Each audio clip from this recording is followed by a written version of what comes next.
Welcome. Thank you. It's great to be here in a new role coming up soon. May 8th is my official start date. Yeah, so you were at, I would say, moving up the ladder. Great career, CEO of MEC North America. When I saw your name appear as a potential candidate, I was like, wow, Marla Kaplowitz, that's pretty cool. What drove you to do this? Why did you decide you wanted to take a big pivot in your career and become CEO of this organization? So when MediaLink first reached out to me, I really had to think about it, and they sent the job description. And I got very excited when I read the description of growth, transformative strategies. There was a desire for change and not status quo, and that really speaks to a lot of what I've done in my career. And I started thinking about being in this industry, it's almost 30 years, and I have such a tremendous passion for it, and I've always done it within an agency, and I thought it would be a great opportunity to pivot and not only do that in a singular way, but to actually do it for the entire industry. And the other benefit, while it felt long, was that it gave me the opportunity to really do a lot of research. So over the course of the 4+ months, not only connecting with individuals, and I wasn't telling people that I was interviewing, but I would just ask them their perspective on the industry, what they saw as the opportunities, and then, as you know, part of the search committee, I was afforded the wonderful opportunity to interview the 8 people on the search committee who had really rich insights about what the opportunities are. And I think Nancy's done an amazing job, and there's this legacy, and it's gotten to this point, and now it's about how do we pivot, take that 100-year legacy and move it into the next century. Yeah, and you did. You interviewed all of us quite well. Did a good job of that. So the room is filled. A lot of your membership is here. What are the key points that you would like them to know about your future with them? Because come May 8th, one door opens, another door opens. What can they expect? So first and foremost, the #1 priority for me is to ensure that we are delivering value for the membership. That is the most important thing. And the other, I would just say, that goes with that is that I will listen. So I've been going kind of on a listening tour already. I want to hear feedback from people. What's going well? What do you see as opportunities? Where can the 4A's really deliver for its constituency and make sure that the 4A's and advertising continues to be so strong in the way that we talk about marketing? That is really critical. So I want members to know that that's a key priority. I will share more, but that is #1.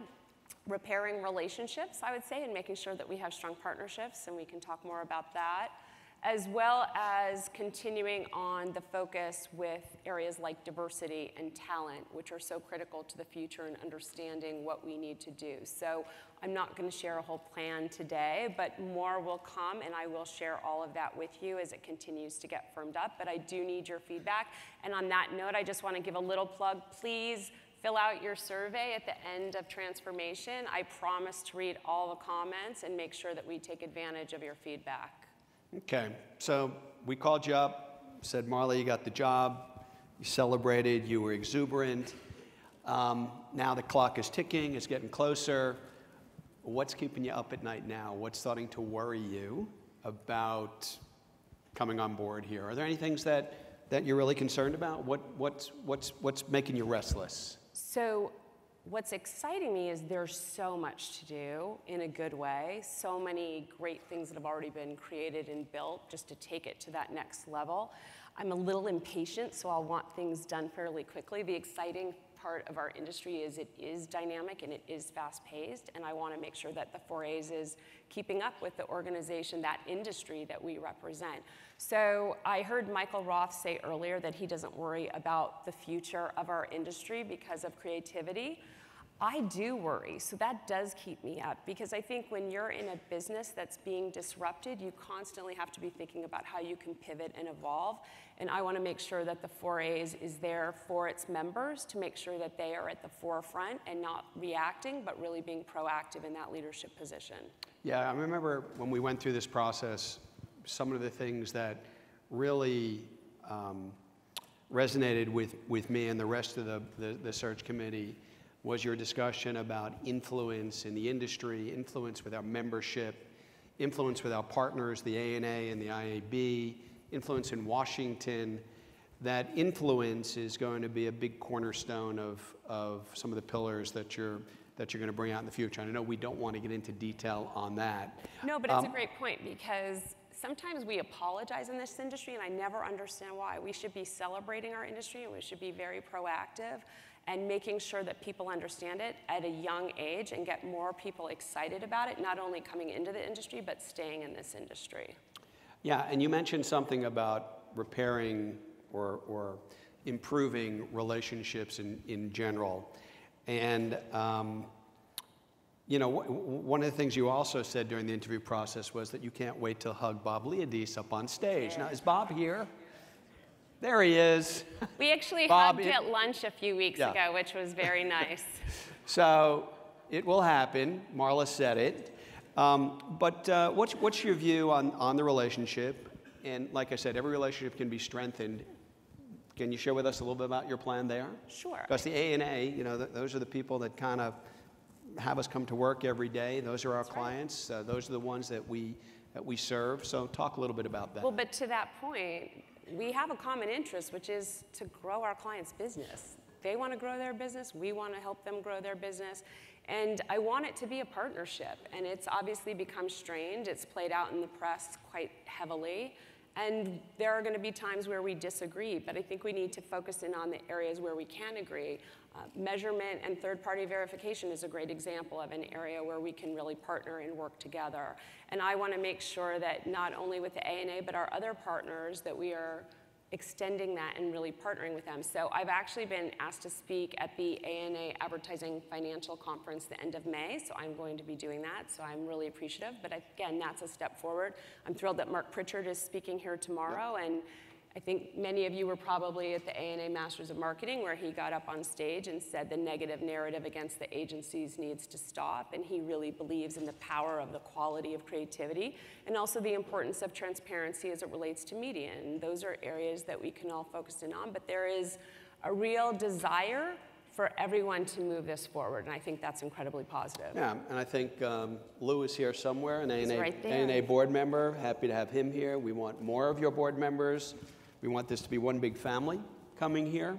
You know, a big shoe that I think you're going to have to fill, and I think part of Nancy's legacy is how much she did for this industry in terms of moving forward diversity and equality, and has really kind of set some really strong pillars for the future.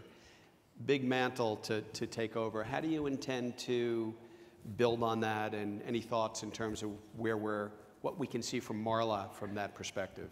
So I think that the talent and diversity has been such a strong focus. What's happened in the area of diversity, the MAPE opportunity, so I'm thrilled because MEC this summer is only using MAPE interns and pushing that. And from a diversity perspective, it's very challenging for young people to come into organizations when they don't see senior people that look like them or think like them. And so that diversity needs to not just happen at the entry level, but also at the top. And we've already heard people talking about it today, and a real commitment to understanding it. So one of the conversations that we've already been having as part of the Chief Talent Officer Council is to actually understand, well, what is our benchmark? How do we understand where we're at? And that we put real goals in place to really continue to push that. From a talent perspective, the way that we work today is going to continue to evolve, and I do believe that 4A's has an opportunity to help in that area, understand what does a future workforce look like, how do you train them, how do you grow them, and also get people to stay in this industry. I think that's really critical. So one of the areas that I will focus in on is getting more young people involved, and it's great to see a lot of people here from Resolve. That's one time a year. How do we get younger people involved on a more ongoing basis? First, to understand what is the 4A's and what it can deliver for them, but also for them to be involved more in committees and be more active about changing this industry. There's wonderful high school programs happening in New York. Those need to extend to other cities and make sure that we not only seed that next generation in one part of the country, but throughout the entire country. Wonderful. Well, I just wanted to take a few minutes with you and let everybody out here kind of get a little bit of a taste of what we had for the last 6 months getting to know you. We are incredibly lucky to have you take over for the future of our industry. Like I said, big shoes to fill with Nancy. We are looking forward to your imprint, your own fingerprint on the world that we live in. And I'm feeling in extremely good hands to know that we've got a great new CEO coming in. Everybody look forward to welcoming Marla officially on May 8th, and enjoy the rest of the afternoon. Marla, thank you. Thank you. All right. Thank you.